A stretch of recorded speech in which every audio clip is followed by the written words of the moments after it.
ॐ गङ्गातरङ्गरमणीयजटाकलापं गौरीनिरन्तरविभूषितवामभागं नारायणप्रियमनङ्गमदापहारं वाराणसीपुरपतिं भज विश्वनाथं वाराणसीपुरपतिं भज विश्वनाथम्। अत्र भवतां समेषां स्वागतं वर्तते। हम लोग लघु सिद्धांत कौमुदी के अनुसार समास प्रकरण पर चर्चा कर रहे हैं। ये समास प्रकरण का दूसरा पाठ है। इसके पूर्व हम लोग एक पाठ पढ़ चुके हैं। तो पीछे के पाठ में हमने देखा था कि समास किसे कहते हैं, समास के क्या सामान्य लक्षण होते हैं, है कि नहीं। हम ये सामान्य लक्षण पढ़े। जैसे हमने कहा कि प्रायः पूर्व पदार्थ जिसका प्रधान होता है उसको अव्ययी भाव कहते हैं। तो अव्ययी भाव पहचानने का ये तरीका है। वैसे यदि आपसे कोई प्रश्न करे कि अव्ययी भाव का क्या लक्षण होता है, तो आपको कहना चाहिए अव्ययी भावाधिकार पठितत्वम अव्ययी भावत्वम। उसी तरह आपसे कोई पूछे तत्पुरुष समास का क्या लक्षण होता है, तत्पुरुष समास किसे कहते हैं, तो आप कहेंगे तत्पुरुषाधिकार पठितत्वम तत्पुरुषत्वम। उसी तरह कोई पूछे बहुव्रीहि समास किसे कहते हैं, तो आप कहेंगे बहुव्रीहियाधिकार पठितत्वम बहुव्रीहित्वम। इस तरह से आप उसका लक्षण करेंगे। ये असाधारण लक्षण है कि नहीं। जैसे अव्ययी भाव, इस सूत्र के अधिकार में आने वाले जो सूत्र हैं, जैसे अव्ययी भाव के अधिकार में कौन कौन सूत्र आते हैं और उसका अधिकार कहाँ तक चलता है, तो बस आगे के प्रकरण में हम देखेंगे। क्योंकि यहाँ अव्ययी भाव किसे कहते हैं इसका प्रसंग आया है, इसलिए हम आपको थोड़ा सा उस पर प्रकाश डाल देते हैं। तो जैसे अव्ययी भाव ये सूत्र है, उसका अधिकार चलता है कहाँ तक, तो उसकी वृत्ति में लिखा है कि प्राक तत्पुरुषः, माने तत्पुरुष से पहले पहले तक अव्ययी भाव का अधिकार चलता है। तो अव्ययी भाव इस सूत्र से लेकर के तत्पुरुषः इस सूत्र के मध्य में जो सूत्र आएंगे, उन सूत्रों से विधीयमान जो समास होगा वह समास अव्ययी भाव समास होगा। अब प्रश्न उठेगा कि उस अव्ययी भाव समास में कौन प्रधान रहेगा कौन अप्रधान रहेगा। उसका निर्धारण करने के लिए यहाँ पर एक पंक्ति लिख दी गई है कि प्रायेण पूर्व पदार्थ प्रधानो अव्ययी भावः। लेकिन उसका नाम अव्ययी भाव इस लक्षण के अनुसार नहीं पड़ा है। जैसे उपकृषणम का नाम अव्ययी भाव है, उसका जो बीज है वो ये नहीं है कि प्रायेण पूर्व पदार्थ प्रधानो अव्ययी भाव। उसका बीज ये है क्योंकि वो अव्ययी भाव इसके अधिकार में पठित सूत्र के द्वारा उसमें समास किया गया है, इसलिए उसका नाम अव्ययी भाव है। जैसे हमने कहा कि सु औजस अम और सस में सु औजस ये सारे प्रत्यय हैं। तो आपने पूछा ये क्यों प्रत्यय हैं, तो हमने कहा प्रत्ययाः सूत्र के अधिकार में पठित हैं, इसलिए वो प्रत्यय हैं। उसी तरह हमने कहा कि जो तस्यापत्यम सूत्र से विधीयमान जो अण है, वह अण तद्धित क्यों है, तो उत्तर दिया गया उसका कि तद्धिताः सूत्र के अधिकार में वो सूत्र पढ़ा गया है, तो उससे विधीयमान प्रत्यय भी तद्धित प्रत्यय कहा जाएगा। उसी तरह हमने कहा णवुल त्रिचौ सूत्र से होने वाला जो त्रिच है उसका क्या अर्थ है, तो कृद अतिंग सूत्र है, वो कहेगा कि जो तिंग भिन्न प्रत्यय होता है वो कृत होता है। तो कहने का तात्पर्य ये है कि जिसके अधिकार में जो समास विधीयमान होगा वह उसका नाम वही होगा। जैसे अव्ययी भाव सूत्र के अधिकार में आने वाला सूत्र अव्यय विभक्ति समीप समृद्धि वृद्ध्यर्था भावात्यया संप्रति शब्द प्रादुर्भाव पश्चाद्यथानुपूर्व युगपद्य सादृश्य संपत्ति साकल्यान्त वचनेषु, इस सूत्र से विधीयमान जो समास होगा वह अव्ययी भाव होगा। तब प्रश्न आएगा कि उसमें कौन सा पद प्रधान होगा, क्योंकि दो पद रहेंगे, दो या दो से अधिक पद रहेंगे, है ना, क्योंकि दो पदों का ही समास होता है, दो रहेगा अथवा उस दो से अधिक रहेगा। तो प्रश्न उठेगा उसमें कौन सा पद प्रधान रहेगा, तो उसका उत्तर लिखा गया है यहाँ पर कि प्रायेण पूर्व पदार्थ प्रधानो अव्ययी भाव, प्रायः करके पूर्व पदार्थ उसमें प्रधान होता है। तो किसी ने प्रश्न किया था कल के वीडियो पर कि कब पता चलेगा कि पूर्व पद प्रधान है और कब पता चलेगा कि उत्तर पद प्रधान है। तो इसके लिए आपको ये देखना पड़ेगा कि वो जो आप जिस पद का आप अर्थ जानना चाह रहे हैं कि इसमें पूर्व पद प्रधान है कि उत्तर पद प्रधान है, तो सर्वप्रथम आप ये निर्णय करें कि उसमें समास कौन सा है। इसके लिए आपको वो सूत्र जानना पड़ेगा जिस सूत्र से समास होता है कि नहीं। तो आपको यदि उसमें ये पकड़ लेंगे कि उसमें कौन सा समास है, आप जान जाएंगे। यदि आप जान गए कि उसमें अव्ययी भाव समास है तब आपको कहना पड़ेगा कि उसमें पूर्व पदार्थ प्रधान है। यदि आप जाने कि उसमें तत्पुरुष है तब आप कहिए उत्तर पदार्थ प्रधान है। ये प्रधान और अप्रधान का निर्णय समास पर निर्भर है कि आप कौन सा समास कर रहे हैं। यदि आप उसमें तत्पुरुष कर रहे हैं तो उत्तर पदार्थ प्रधान होगा। यदि आप उसमें अव्ययी भाव कर रहे हैं तो वो पूर्व पदार्थ प्रधान होगा। यदि आप उसमें बहुव्रीहि समास कर रहे हैं तो अन्य पदार्थ प्रधान होगा। ये उस पर डिपेंड कर रहा है कि आप उसमें समास कौन सा कर रहे हैं। ठीक है, तो इसका उत्तर यही है। दूसरा उत्तर ये है कि आप उसका शाब्द बोध समझे, क्योंकि प्रधान कौन सा है अप्रधान कौन सा है इसका निर्णय तो शाब्द बोध से होगा ना। आप शाब्द बोध करेंगे कि अधिहरि का मतलब क्या होता है, तो आप कहेंगे कि अधि का अर्थ है अधिकरण और हरि का अर्थ है हरि, तो हरि में उसमें अधि क्या है विशेष्य है, हरि क्या है विशेषण है। तो हमेशा विशेषण अप्रधान होता है और विशेष्य प्रधान होता है। तो अधि विशेष्य है इसलिए वो प्रधान है और हरि विशेषण है इसलिए अप्रधान है वो। इस तरह से भी आप पहचान सकते हैं, है कि नहीं। इसी तरह से पहचाना जाता है। सबसे आसान तरीका है अव्ययी भाव पहचानने का कि उसके पूर्व में अव्यय रहेगा, उसके पूर्व में हमेशा अव्यय रहेगा। बिना अव्यय का अव्ययी भाव समास हो ही नहीं सकता। तो जहाँ पूर्व में अव्यय रहे और वो पद क्या रहे नपुंसक लिंग में रहे, हमेशा अव्ययी भाव समास जो होता है उसके पूर्व में अव्यय होता है और वो नपुंसक लिंग में होता है, तो अव्ययी भाव समास हो जाएगा, है कि नहीं।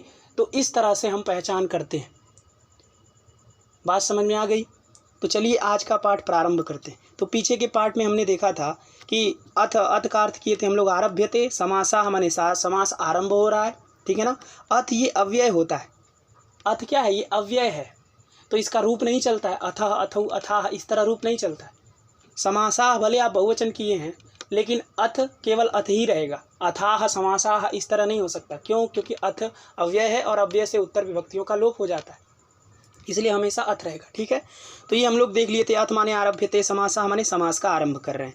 उसमें तत्र माने उन समासों में आदौ मतलब जो पहला समास था वो केवल समासः, वो केवल समास था वो।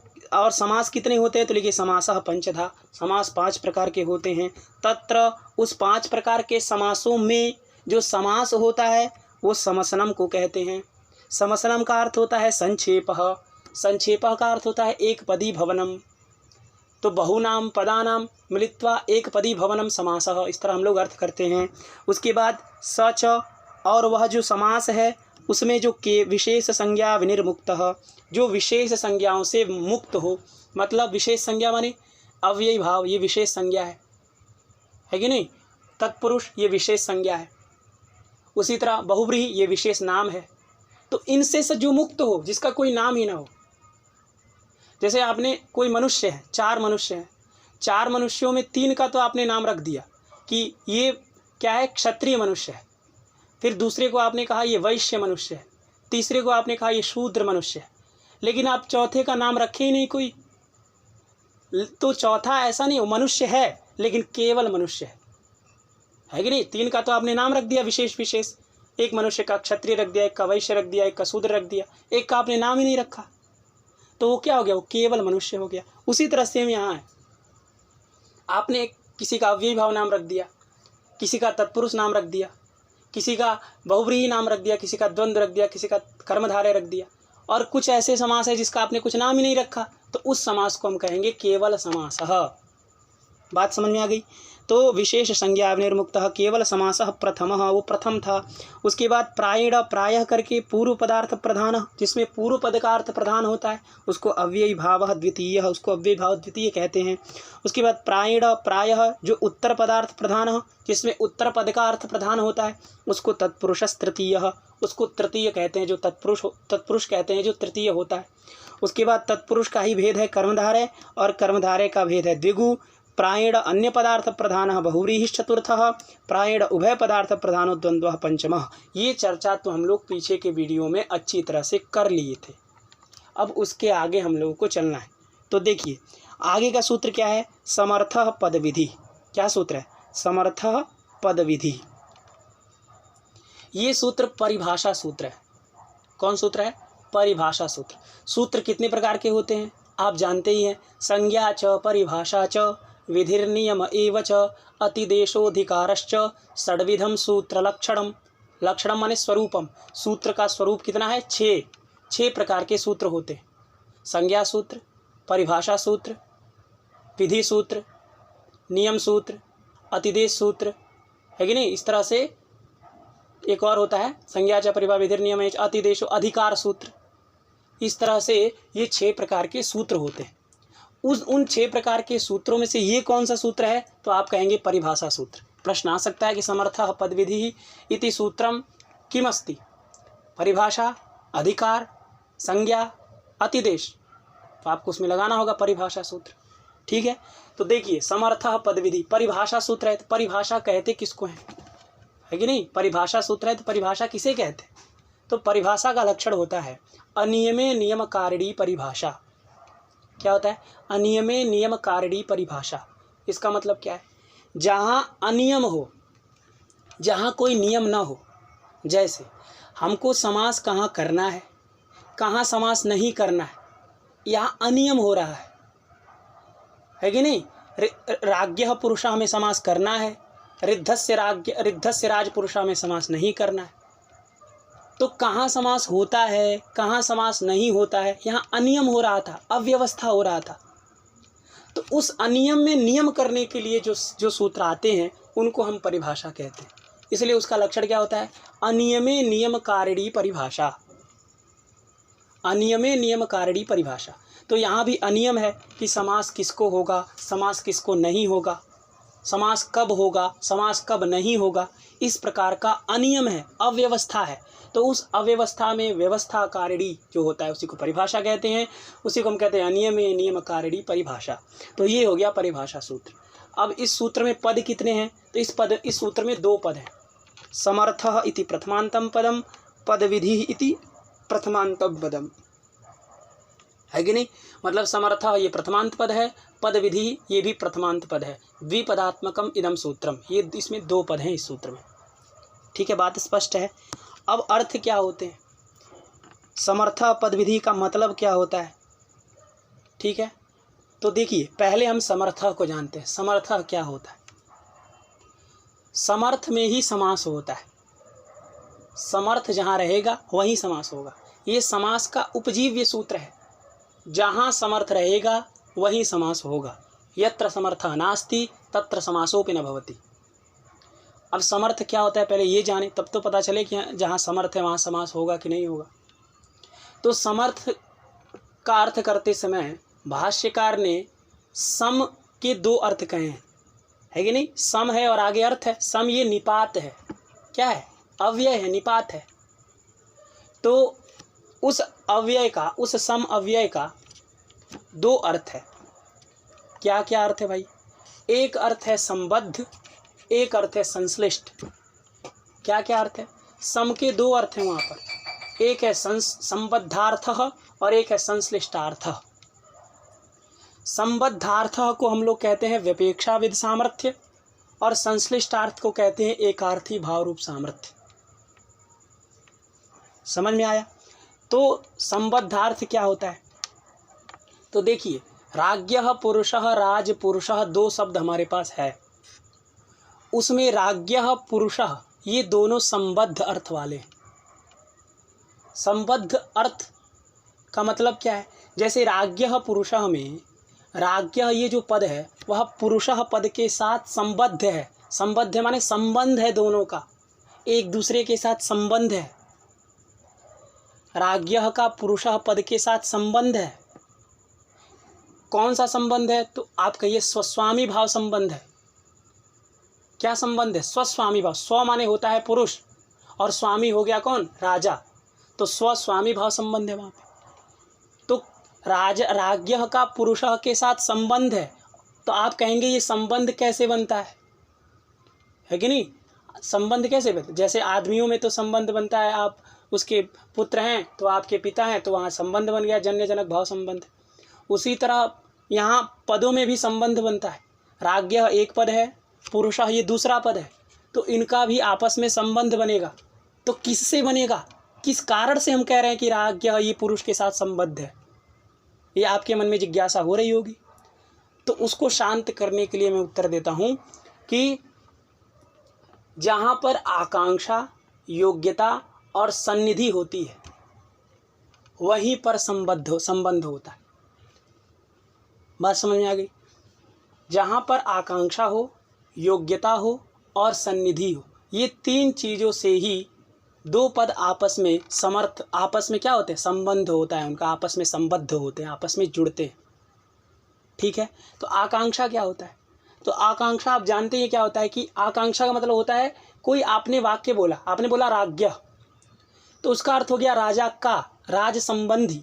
तो आपको जिज्ञासा हुई ना, आपको आकांक्षा हुई कि क्या राज संबंधी, आगे कुछ बोलिए, क्योंकि अभी हमारी आकांक्षा वहाँ पर जगी है कि क्या राज संबंधी क्या, तो हमने कह दिया पुरुष, यानी कि राज संबंधी पुरुष, अर्थ निकल गया, अर्थ स्पष्ट हो गया। तो वहाँ पर आकांक्षा है, आकांक्षा शांत हो गई। तो जहाँ पर आकांक्षा रहती है वहाँ पर संबंध रहता है। तो राज्ञ में आकांक्षा है किसी अन्य पद की, राज्ञ को किसी दूसरे पद की आकांक्षा है, तो हमने पुरुषा पद दे दिया, तो राजा का राज्ञ पुरुषा का अर्थ हो गया राज संबंधी पुरुष। तो राज्ञ पद का जो आकांक्षा था वो शांत हो गया। उसी तरह हमने कहा पुरुषः, तो पुरुषः पद को भी आकांक्षा है कि किसका पुरुष, तो हमने कहा राज्ञ पुरुषः। तो राज्ञ को पुरुषः की आकांक्षा है, पुरुषः को राज्ञ की आकांक्षा है, इसलिए यहाँ पर आकांक्षा बैठी हुई है। तो आकांक्षा होने से भी वहाँ पर क्या होता है? संबंध होता है एक दूसरे का। बात समझ में आ गई? तो यहाँ पर है आकांक्षा, इसलिए ये दोनों पद संबंध, ये पहला हेतु। दूसरा क्या है? दूसरा ये है कि योग्यता होनी चाहिए। योग्यता का मतलब क्या होता है? तर्क संग्रह में पढ़े होंगे आप, अर्थाबाधो योग्यता। जहाँ अर्थ का अबाध हो, अबाध मतलब अर्थ बध न रहे हो, जैसे राज्ञः पुरुषः, यहाँ पर राज्ञः पद से उपस्थापित अर्थ, पुरुष पद से उपस्थापित अर्थ, जैसे राज्ञः पद से क्या उपस्थापित अर्थ है? राज संबंधी, ये उपस्थापित अर्थ है। और पुरुष का अर्थ है पुरुष, तो राज संबंधी पुरुष। तो यहाँ जो ये अर्थ निकल रहा है राज संबंधी पुरुष, तो राज संबंधी पुरुष अर्थ हो सकता है कि नहीं हो सकता? अवश्य हो सकता है भाई। अरे राज संबंधी पुरुष कोई हो सकता है कि नहीं हो? तो राज संबंधी पुरुष हो ही सकता है कि नहीं? राज संबंधी पुरुष हो सकता है। तो उसी तरह वहाँ अर्थ का अबाध है, इसलिए वहाँ पर योग्यता है। पुरुष पद के पास राजा का पुरुष होने की योग्यता है कि नहीं है? बिल्कुल है। जैसे हमने कहा वहनिना सिंचती, अग्नि से सींचता है। वहनिना सिंचती माने अग्नि से सींचता है। तो अब बताइए, कभी अग्नि से सेचन क्रिया संभव है क्या? अग्नि से कभी सेचन क्रिया हो सकती है? अरे जल से अग्नि की सेचन होता, जल से आप सेचन क्रिया कर सकते हैं, आप वहनी से तो कर नहीं सकते। तो वहाँ पर योग्यता ही नहीं है। वहाँ पर उस वहनी के पास सेचन क्रिया में अन्वय होने के लिए योग्यता ही नहीं रखा है वहनी, क्योंकि वहाँ पर जो वहनिना सिंचती से उपस्थापित जो अर्थ है, उन दोनों अर्थों का आपस में बाध हो रहा है, वो अबाध नहीं है अर्थ। हमको अबाध अर्थ चाहिए, जो अर्थ बाध न हो रहा हो। वहाँ अग्नि से सेचन होना, ये अर्थ तो अबाध है, ये मतलब अर्थ बन ही नहीं रहा है, इसलिए उसमें योग्यता ही नहीं है, ये इसलिए वहाँ पर समास नहीं होता है। तो राज्ञः पुरुषः में योग्यता है। क्यों? क्योंकि राजा का पुरुष हो सकता है, संभव है। तो यहाँ राज्ञः पुरुषः में आकांक्षा भी है, राज्ञः पुरुषः में योग्यता भी है। तीसरी हेतु है सन्निधि होनी चाहिए। सन्निधि का मतलब होता है सन्निहिता, जिसको व्याकरण में कहते हैं परः सन्निकर्षः सन्निहिता। न्याय में इसको कहते हैं पदानाम अविलंबेन उच्चारणम सन्निधि। मतलब दो पदों का अविलंबेन उच्चारण, विलंब करके उच्चारण जब आप नहीं करते हैं, उसी को हम सन्निधि कहते हैं। वही बात व्याकरण में भी है कि जब आप दो पदों का अर्धमात्रा के अतिरिक्त, अर्धमात्रा का तो व्यवधान रहेगा, अर्धमात्रा काल के व्यवधान से अधिक काल का यदि व्यवधान होता है तो वहाँ सन्निधि नहीं होती। तो आपको बस थोड़ा सा है कि नहीं, बस अर्धमात्रा काल का व्यवधान रखना है। उससे अधिक यदि आप व्यवधान कर दिए, जैसे आपने कहा राज्ञः इस समय और पुरुषः आपने बोला 1 घंटे बाद, तो दोनों में सन्निधि नहीं रही, दोनों में क्योंकि आपने अविलंबेन उच्चारण नहीं किया, आपने बहुत विलंब कर दिया। इस समय आप राज्ञः बोल रहे हैं, उस समय आप पुरुषः बोल रहे हैं, तो ये क्या हो गया, ये सन्निधि नहीं हुई। और जहाँ सन्निधि नहीं होती वहाँ समास नहीं होता। लेकिन राज्ञः पुरुषः में आप तुरंत राज्ञः बोले और तुरंत पुरुषः भी बोले, तो दो पदों का आप अविलंबेन उच्चारण कर रहे हैं, इसलिए वहाँ पर सन्निधि भी है। तो आकांक्षा, योग्यता और सन्निधि से, है कि नहीं, आकांक्षा, योग्यता और सन्निधि के कारण जो परस्पर में अन्वय होता है उसी को हम कहते हैं व्यपेक्षा सामर्थ्य, उसी को कहते हैं हम संबद्ध अर्थ।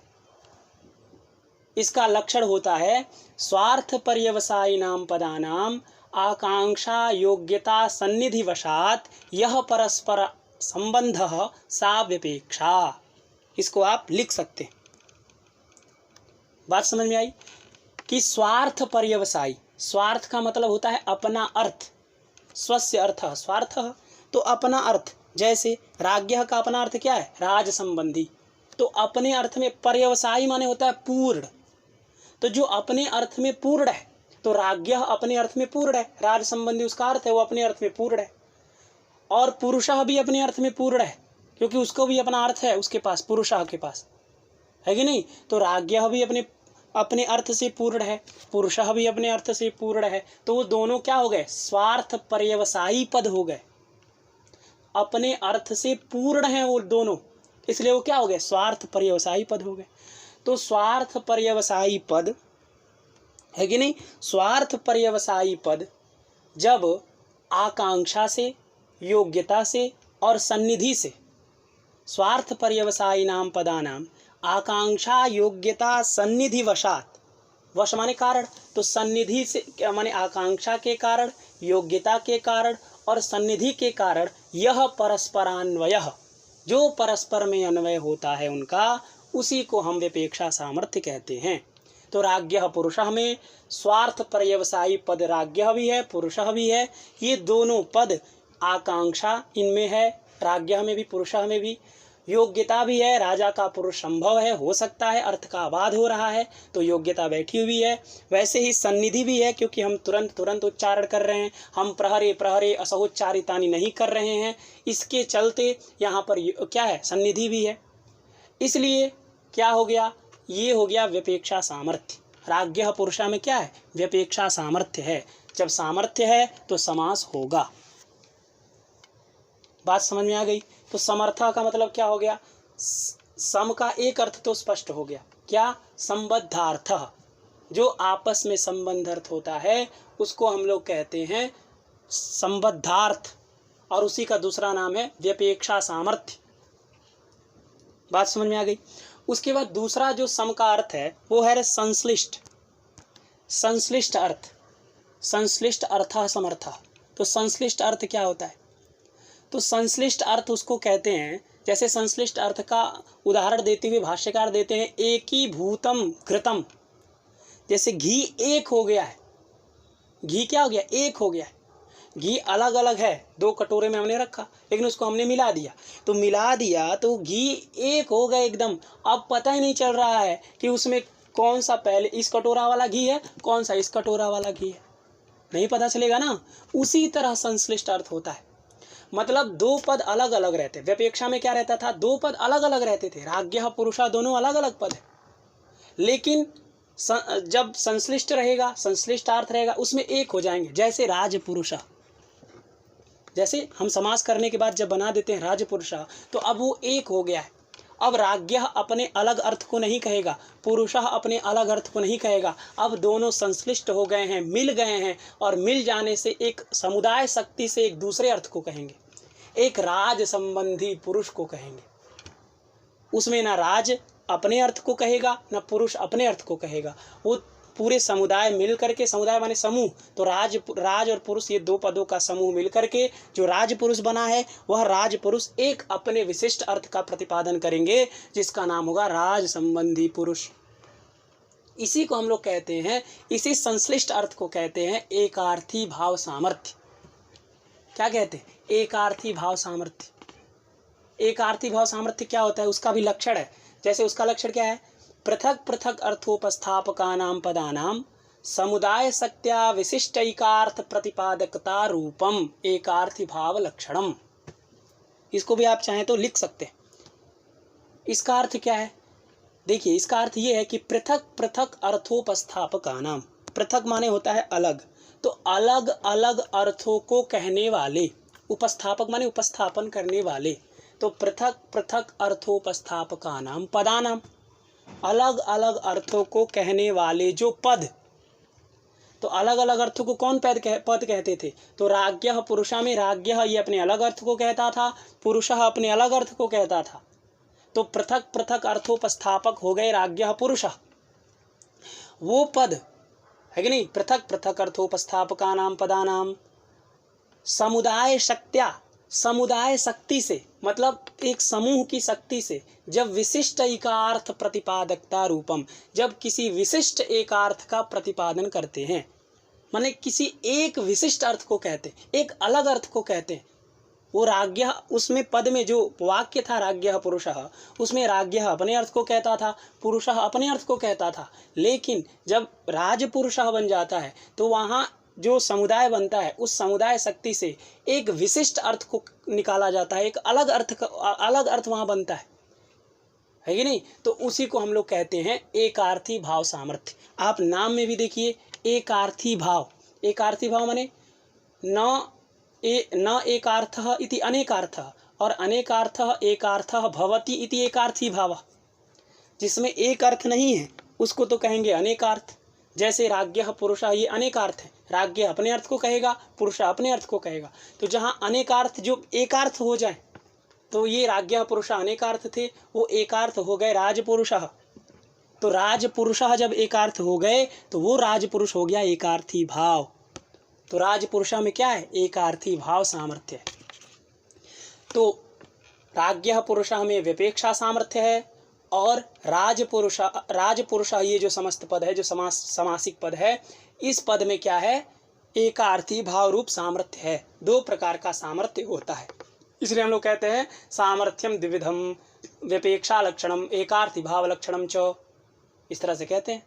वो विपेक्षा और एकार्थी भाव कैसे निकला? सम के दो अर्थ करने से निकला। सम के दो अर्थ क्या हैं? पहला है संबद्ध अर्थ, जिससे विपेक्षा निकला, क्योंकि विपेक्षा में संबंध ही होता है दोनों का।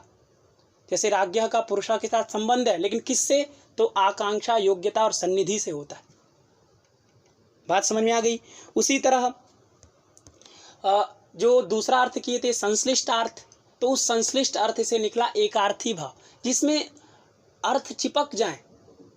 जैसे राज्ञः और पुरुषा जो ये अर्थ था वो चिपक गया, एक में मिल गया, तो राजपुरुष अब एक पद हो गया। वो अब वो अलग अलग पद नहीं है। जैसे आप 5 पुरुष हैं आपके सामने, और 5 पुरुष जब अलग अलग हैं तो अपने अपने अर्थ को कहेंगे ना। जैसे मान लीजिए नाम है, एक का यज्ञदत्त, एक का देवदत्त, एक का विष्णुदत्त, एक का शुभम, एक का सत्यम, इस तरह नाम है मान लीजिए पांचों का।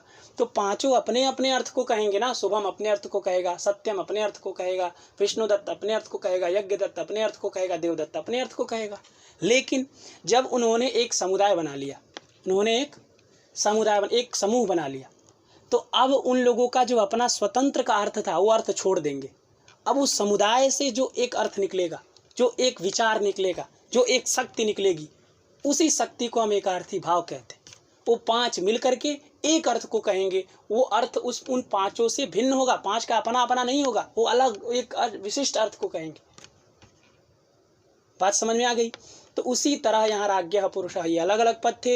एक पद जब हो जाते हैं राजपुरुषः, तो ये एक विशिष्ट अर्थ का प्रतिपादन करते हैं। उसी को हम लोग कहते हैं एकार्थी भाव हो जाना, उसी को हम सामर्थ्य कहते हैं। बात समझ में आ गई? अब देखिए, सामर्थ्य तो हम समझ गए कि समर्थ माने 2 होते हैं, समर्थ माने 2। अब पद विधि समझते हैं। पद विधि क्या होता है? तो पद विधि में पहले समास है, पदस्य विधि पद विधि, ये समास है। षष्ठी तत्पुरुष समास है कि नहीं? शेष षष्ठी समास है ये। तो पदस्य विधि पद विधि, पद से उत्तर जो षष्ठी है पदस्य में, उसका क्या अर्थ है? तो उसका अर्थ है उद्देश्य, उद्देश्य विधेय भाव। क्या अर्थ है? उद्देश्य विधेय भाव। जैसे राज्ञः पुरुषः में राज्ञः का अर्थ होता था स्वस्वामी भाव संबंध, वैसे यहाँ पर है उद्देश्य विधेय भाव संबंध। तो पदस्य विधि माने हो गया पदोद्देश्यक विधि। क्या अर्थ हो गया? पदोद्देश्यक विधि माने पद को उद्देश्य करके होने वाली जो विधि, वही विधि समर्थ होता है। उसी को हम कहते हैं समर्थ, वही समर्थ वाला होता है। जो पद विधि होता है वही समर्थ वाला होता है। तो पद विधि क्या है? जैसे षष्ठी सूत्र है, वो क्या करता है? षष्ठ्यंतम समर्थम सुबंतम समर्थ सुबंतेन सह समस्यते, उसका अर्थ होता है। तो जो षष्ठी सूत्र है वो समास किसका कर रहा है? सुबंत का सुबंत के साथ कर रहा है ना। तो सुबंत का जब करेगा तो वो सुप जब अंत में किसी के लगेगा तो वो तो पद ही होगा। जैसे राज्ञः में हमने अंत में गस लगा करके राज्ञः बनाए हैं, तो राज्ञः पद है क्योंकि उसके अंत में सुप है। और सुप तिंगंतम पदम, जिसके अंत में सुप लगता है वो पद होता है। तो राज्ञः क्या है? पद है। तो हमने कहा सुबंत का सुबंत के साथ समास होगा, मतलब राज्ञः का पुरुषः के साथ समास होगा। तो राज्ञः में भी गस लगा है, पुरुषः में भी सु लगा है। तो जब सुप अंत में है तो पद है। तो इसका मतलब ये क्या हो गया? ये पदोद्देश्यक विधि हो गई। विधि ही माने कार्य, विधि ही माने कार्यम, है कि नहीं? क्योंकि वी धातु से, वी उपसर्ग पूर्वक धा धातु से की प्रत्यय कर्म में है। तो विधीयते असौ विधि ही कार्यम, विधि ही माने कार्य, विधि बराबर कार्य। तो पदोद्देश्यक जो कार्य, पद को उद्देश्य करके होने वाला कार्य। तो यहाँ पर जो षष्ठी सूत्र से कार्य कर रहे हैं, कौन सा कार्य? समास कार्य। वो समास कार्य पद को हो रहा है, पद को उद्देश्य करके हो रहा है। हमको पद चाहिए, हमको षष्ठ्यंत पद चाहिए, और उधर भी हमको समर्थ क्या चाहिए? इधर तो षष्ठ्यंत पद और उधर भी हमको सुबंत पद चाहिए, सुबंत चाहिए। तो पदोद्देश्यक कार्य है कि नहीं है? तो ये षष्ठी से होने वाला जो कार्य है वो पद विधि है, पदोद्देश्यक विधि है, पद को उद्देश्य करके होने वाली विधि है। वैसे हर जगह देखिए, आप सहसुपा सूत्र से समास अभी जस्ट आगे करेंगे, तो उस सहसुपा में भी सुपा का अर्थ होता है सुबंतम सुबंतेन सह समस्यते। तो वहाँ भी तो सुबंत चाहिए, वहाँ भी तो पूर्वम चाहिए सुबंत, वहाँ भी तो भूतः चाहिए सुबंत। तो वो भी तो पदोद्देश्यक विधि है, क्योंकि पद को उद्देश्य करके हो रहा है।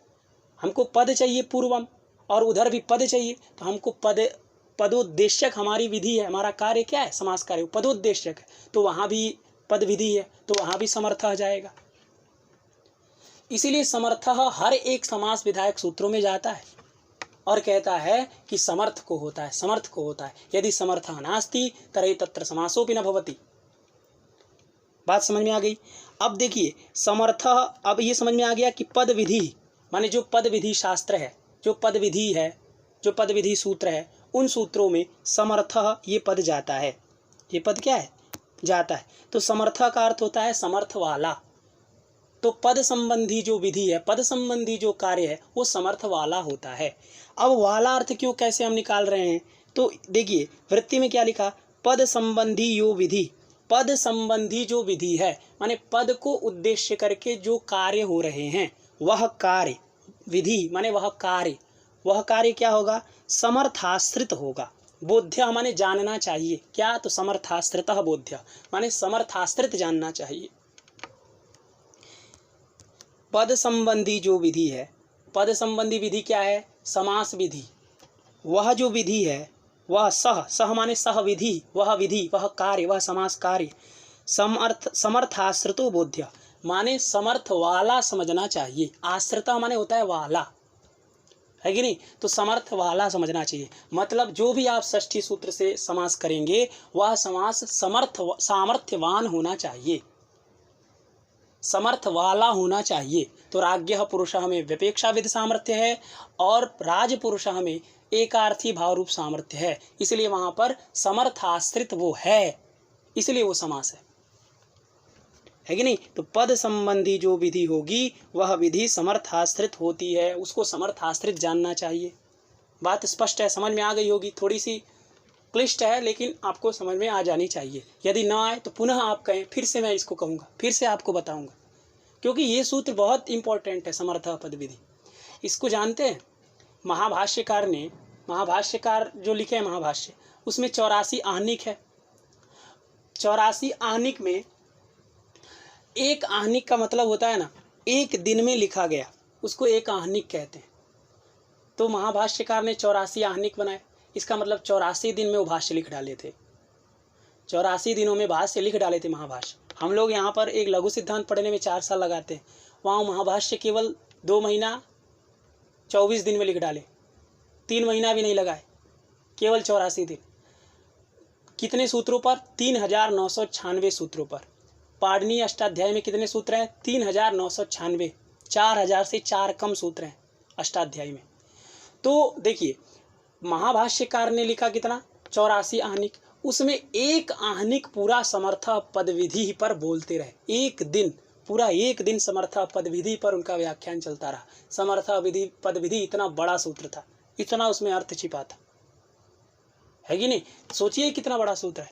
तो इसको समझना थोड़ा सा सरल है, ऐसी बात नहीं है, सरल है बहुत। आपको स्पष्ट हो गया होगा, आपको समझ में आ गया होगा, ठीक है। तो अब देखिए, समर्थ पद विधि, जो पद विधि है वहाँ समर्थ समझना चाहिए, वो समर्थ वाला होता है, उसको समर्थ वाला जानना चाहिए। तो समर्थ कितने हैं? 2 हैं, व्यपेक्षा सामर्थ्य और एकार्थी भाव रूप सामर्थ्य। व्यपेक्षा सामर्थ्य हमेशा वाक्य में होता है। व्यपेक्षा सामर्थ्य कहाँ होता है? वाक्य में। जैसे राज्ञः पुरुषः, ये वाक्य है। वाक्य किसे कहते हैं? तो एक तिंग वाक्यम, जिसमें एक तिंगंत पद लग जाए उसको वाक्य कहते हैं। तो राज्ञः पुरुषः के आगे तिंगंत पद नहीं लगा है, लेकिन हम जहाँ कोई पद नहीं रहता वहाँ हम अस्ति माने अस और भू का अध्यार करते हैं, तो हम अस्ति जोड़ ले आगे। तो राज्ञः पुरुषः अस्ति, तो वहाँ एक तिंग मिल गया अस्ति, इसलिए वो वाक्य है कि नहीं? राजपुरुषः ये वृत्ति है। वृत्ति क्या होता है हम आगे देखेंगे, लेकिन कहने का तात्पर्य है कि व्यपेक्षा सामर्थ्य हमेशा वाक्य में होता है। यदि कोई पूछे कि व्यपेक्षा विद सामर्थ्य कहाँ होता है, तो आप कहेंगे वाक्य। और एकार्थी भाव रूप जो सामर्थ्य है वो हमेशा वृत्ति में होता है। किसमें होता है? हमेशा वृत्ति में। वृत्ति अभी आगे जस्ट आने वाला है, बताएंगे क्या होता है वृत्ति। लेकिन ये 2 लाइन आप याद रखें। पहला कि जो व्यपेक्षा सामर्थ्य होता है वो हमेशा वाक्य में रहेगा, क्योंकि आकांक्षा वाक्य में ही होती है किसी दूसरे पद की। जहाँ 2 पद रहे वो वाक्य, जहाँ 1 पद रहे वो वाक्य थोड़ी है, फिर वो तो शब्द है कि नहीं? तो व्यपेक्षा विद सामर्थ्य हमेशा किसमें रहेगा? वाक्य में रहेगा। राज्ञः पुरुषः में रहेगा, राजपुरुषः में नहीं रहेगा। उसी तरह पीतम अंबरम में रहेगा, उसी तरह रामश्च कृष्णश्च में रहेगा। ये हमेशा किसमें रहता है? व्यपेक्षा सामर्थ्य वाक्य में रहता है। और एकार्थी भाव रूप सामर्थ्य, जिसमें एक अर्थ हो जाए, एक अर्थ हो जाए, बहुत सारे पद मिलकर के एक अर्थ को बना दे, तो एक अर्थ रहेगा, तो वाक्य तो रहेगा नहीं, वो तो वृत्ति रहेगा। तो उस वृत्ति में, इसलिए कहते हैं एकार्थी भाव रूप जो सामर्थ्य है वो हमेशा वृत्तौ एव, वृत्ति में ही रहता है।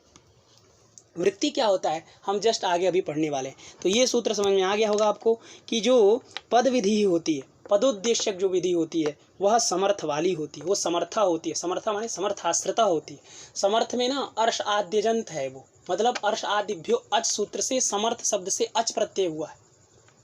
जैसे हम कहते हैं गौः अस्ति अस्य इति गोमान, जिसके पास गाय होती है उसको गोमान कहते हैं, गोमान पुरुषः। उसी तरह जो समर्थ वाला होता है उसको समर्थः कहते हैं। तो हमेशा तो वाले अर्थ में मतु प्रत्यय होता है, लेकिन अच प्रत्यय भी होता है वाले अर्थ में। तो यही यहाँ पर समर्था में क्या है? अच प्रत्यय। तो इसीलिए तो हम वृत्ति में आश्रिता लिख दिए हैं, नहीं तो आश्रिता कहाँ लिखा था सूत्र में? सूत्र में तो लिखा था समर्था, तो आप आश्रिता कहाँ से ला दिए? तो वो अच का अर्थ है आश्रय, तो उसी अच का अर्थ लिख दिए हैं कि समर्थ लिखा ही था और अच का अर्थ होता है आश्रय, तो समर्थ आश्रय ये अर्थ हो जाता है। तो समर्थाश्रितो बोध्य माने समर्थाश्रित जानना चाहिए। क्या? तो पद विधि, पदोद्देश्यक जो विधि होती है, पद को उद्देश्य करके होने वाली जो विधि होती है वह हमेशा समर्थ वाली होती है, उसमें सामर्थ्य रहता है। यदि सामर्थ्य नहीं है तो वो समास नहीं है। बात स्पष्ट हो गई, समझ में आ गई? जैसे हमने कहा पश्य कृष्णम श्रुतो राम मित्रम, मतलब कृष्ण को देखो, और फिर कहा श्रुतम राम मित्रम माने राम मित्र सेवा किया।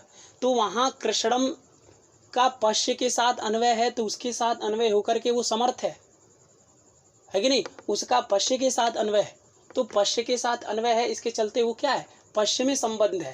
तो उसका श्रुतम के साथ अन्वय नहीं है, तो इसलिए श्रुतम के साथ जो अन्वय नहीं है तो कृष्णम श्रुतः का समास नहीं होता वहाँ पे, क्योंकि वहाँ सामर्थ्य नहीं है।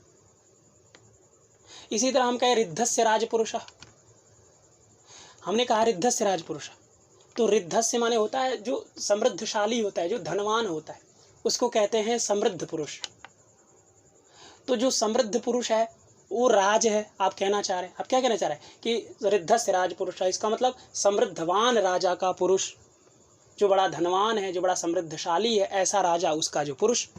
तो वहाँ रिद्धस्य का राजा में अन्वय कभी भी नहीं हो सकता। क्यों? क्योंकि अब वो राजपुरुषः में राजपद, ये पदार्थ, ये क्या है, ये प्रधान नहीं है। क्या हो गया है वो अब पदार्थ नहीं है। पदार्थ क्या है? राजपुरुषः, ये पूरा पदार्थ है, क्योंकि वो एकार्थी भाव हो चुका है। वो एक अर्थ को प्रतिपादित कर रहा है, राज संबंधी पुरुष। और आप अन्वय किसमें कर रहे हैं? राजा में कर रहे हैं।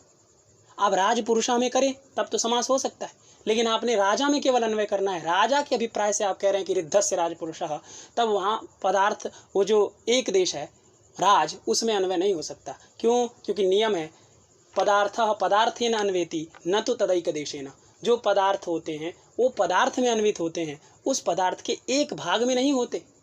जैसे रिद्धस्य ये एक पदार्थ है और राजपुरुषः ये दूसरा पदार्थ है, तो आप रिद्धस्य एक पदार्थ का राजपुरुषः इस संपूर्ण पदार्थ के साथ तो अन्वय कर सकते हैं, लेकिन आपने कहा कि हम उस पदार्थ के एक देश में करेंगे, राज में करेंगे। राज उसका एक देश है ना, राजपुरुषः ये पूरा देश है, उसका एक देश क्या है? राज। तो रिद्धस्य का कभी भी पदार्थ के साथ अन्वय होगा, उसके एक देश राज के साथ अन्वय नहीं होता है। इसलिए अन्वय नहीं हुआ राज के साथ, इसलिए समास वहाँ नहीं हुआ। जहाँ अन्वय होगा, जहाँ संबंध होगा, वहीं समास होगा। यहाँ रिद्धस्य का राज के साथ समास नहीं है, अन्वय नहीं है, संबंध नहीं है, इसकी वजह से यहाँ पर समास भी नहीं होता है। तो केवल वाक्य लिख देते हैं रिद्धस्य राजपुरुषः। बात समझ में आ गई? वही हम कह देते रिद्धः राजपुरुषः, तो रिद्धः का अन्वय हम पुरुषः के साथ करते, राजपुरुषः के साथ करते, तब तो वहाँ समास हो जाता। क्योंकि रिद्धः ये भी क्या है? पदार्थ है, और उधर राजपुरुषः ये भी क्या है? पदार्थ है। तो पदार्थ का पदार्थ में अन्वय होता ही है, उसके एक देश में नहीं होता। तो इसलिए रिद्धः राजपुरुषः में समास हो के रिद्ध राजपुरुषः ऐसा बन जाता। बात समझ में आ गई? चलिए आज के लिए इतना ही। समर्थ पद विधि सूत्र बहुत ज़्यादा महत्वपूर्ण है, आप इसको जरूर एक बार देखें, ना समझ में आए 2 बार देखें, नहीं समझ में आए पूछें क्या नहीं समझ में आया, इसमें हम जरूर बताएंगे।